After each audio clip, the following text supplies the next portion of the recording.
This is the fight plan between Abraham Nova against Avery Sparrow. Now, I play Avery, my partner will play Abraham. So, I've noticed with Abraham, he's the faster, stronger guy, but he has one big problem that I noticed. He likes to let that left hand hang real low. And so I think what Avery should do is he should jab to the body. Keep him distracted. Keep Abraham distracted with that. Even see where he drops to try to block that. And immediately come up with the right hand. Because Avery's best punch is his straight right hand. When he shoots it straight, he shouldn't try to look for that overhand because he has a sloppy, big tail with his overhand that you can see coming from a mile away. So I think Avery should shoot that jab. Go, keep him distracted. Immediately come up with that straight right hand every time. Another thing is, I've noticed is when they get inside, Abraham, he'll throw fast, hard combinations, but he'll leave that left hand low. So he'll throw combinations. So, I'm sorry, let's turn over here. So he'll throw combinations, but that left hand will come right back staying low like that.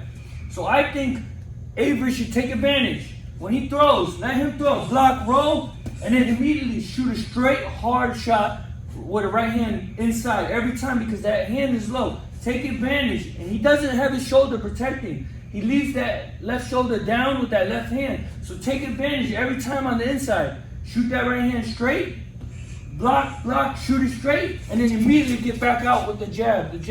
The reason I say straight because Avery sometimes, when he gets inside, he gets a little sloppy and wide and neglect defense.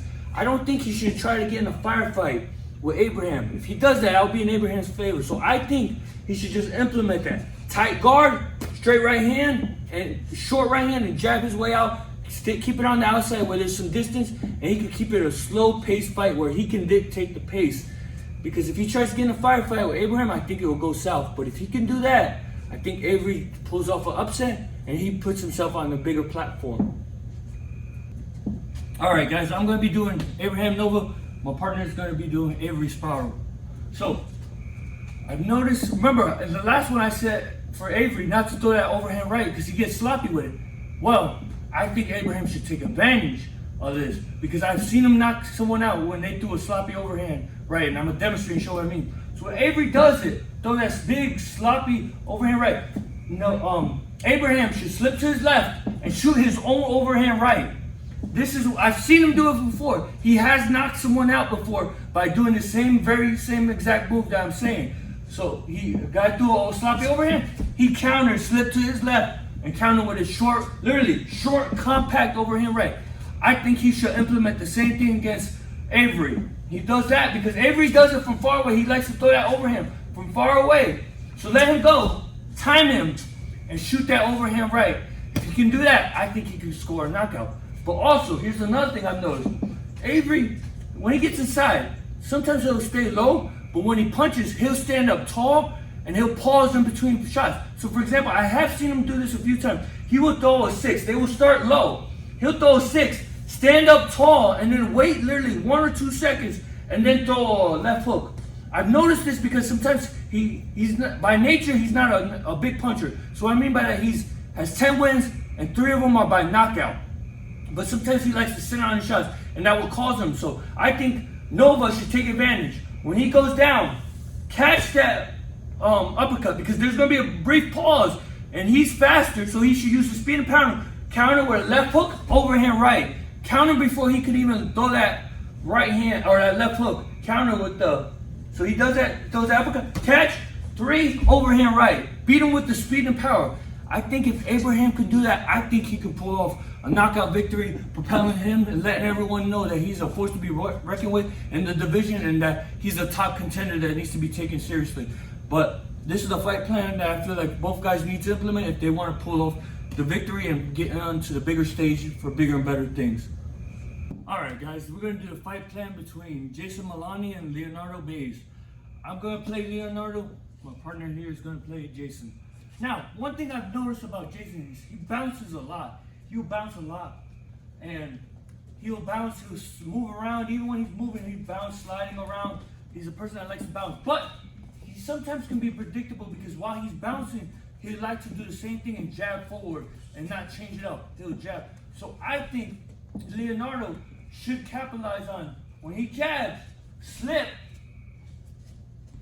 counter with the 2, because I've noticed is when he gets counted, he'll drop immediately down, straight down, and that's where you can get him catch him with that left uppercut. I seen it when Jason fought Emmanuel Rodriguez for the title. Emmanuel was able to catch him all night with that 2-5 because he started timing him. So I think Leonardo should do the same thing. When he sees him bounce, just stay here, slip, 2, he'll drop, lift him back up with the 5. But keep forcing his hand because eventually Jason will make an adjustment. Because this is the same thing what he did with Rodriguez. He'll start, he'll jab, he'll get countered with that 2, but then he'll start slipping to avoid that left uppercut. This is where it plays in Leonardo's favor because he loves body shots, and every time he throws a 7, he sits down with everything he's got. This is where he should take advantage. So when Jason jumps in, slip, 2, he gets caught, he slips, the body's right there. Immediately start digging as hard as you can, and even if Jason stays right there, he should double up on that body shot right after that right hand. So first off, so we're going to redo it. So first off, start with the beginning. Slip, 2, 5. Lift him up. And then when he starts making that adjustment, slip, 2, and he slips over. Throw that 7, even double up on that 7. Break him down. And then another thing is just, as we should know, Leonardo, he's a pressure fighter. When he sees Jason moving around, just cut the ring off. Move the head, cutting the ring off, making it small. Force Jason to throw that jab and counter. If Leonardo can do these simple things, simple adjustments, I think he'll pull off with the win. Almost forgot, guys, one more thing is, when Leonardo gets inside, Jason has a very good high guard, elbows, everything is tight. But this is where I think Leonardo, he does good at 7s. I think he should hide it and go around the elbow. So I think he should hit the 3, immediately turn and then rip the 7, go around the elbows because Jason has good defense inside. He keeps everything very tight and compact. So I think Leonardo should throw that 3 just to distract him while he goes around because Leonardo sometimes he gives that tell. He'll let you know he's about to go to the body because he sits on it with everything he's got. So hide it behind that 3. Hide it behind the 3, turn, and then immediately crank that 7 as hard as you can. I think these are the things if Leonardo can implement, he pulls away with the victory. Alright guys, now I'm going to play Jason Monloney. My partner is going to be Leonardo Baez. So, Leonardo likes to lean forward, hands up high. Of course, he's a pressure fighter. Jason, we know he's bouncing, constantly bouncing. One combo he does real well that I like is a 1-6. I think with Leonardo leaning, I think he should take advantage of here. Jabbing, shooting that quick uppercut. But I think he should finish off with a 3 because that 3 is going to help him veer and then he can bounce out and keep Leonardo off balance because Leonardo wants you to stand in front of him. He wants to bang that body, so take advantage. He's bouncing 1-6, hit that 3, and then bounce around.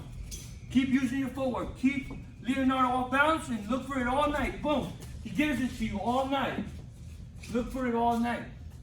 Another thing I've noticed is Leonardo. He will cut the ring off, but he does an awkward move. And what I mean by that is if he notices you're stepping, he'll slowly start squaring up, stepping, and if you jab, he'll come over you, catch. I think Jason should pay attention to Leonardo's feet. He's punching. The moment he starts stepping like that, immediately jab to his right or slide away to his right side. Don't let him get where he can get squared up and shoot that right hand. Jason keeps going to his left. He's going to get countered with that right hand a lot. But if he can avoid it, I think he takes away that right hand. And even if he sees him square, punch real quick and then immediately slide to the right. If he can do that, I think he can frustrate Leonardo all night. One more thing I've noticed is when they get inside, Jason has a very good 4, a right hook. He has a very good short, sharp right hook.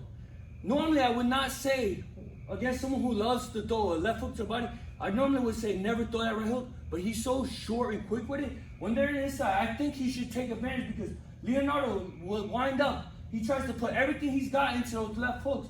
So, but he leaves himself open. He tells you, he does a big slip. He tells you he's about to go and then shoot the shot because it's so wide. This is where I think Jason should take advantage. When he sees that, shoot that short, quick right hook inside every time, boom. Because he is so, that's one of his better punches, that forward he throws. So I think he should do it. Every time he sees a boom forward, and I think he should immediately slide out to his left. To his left, because you don't want to take chances, slide right in where you can get caught with that. I think he should shoot it, boom, immediately slide out. Slide out every time they're inside, shoot that forward, slide out. I think if Jason can do that, he will frustrate Leonardo all night and then propel himself into a victory and then continue his career. This is the fight plan that I think every fighter should do on the main event and the co-main event if they want to pull off a victory, propel themselves into a bigger stage. I hope you guys enjoyed it. As always, like, comment, share, subscribe. Until next time, guys, I'll see you.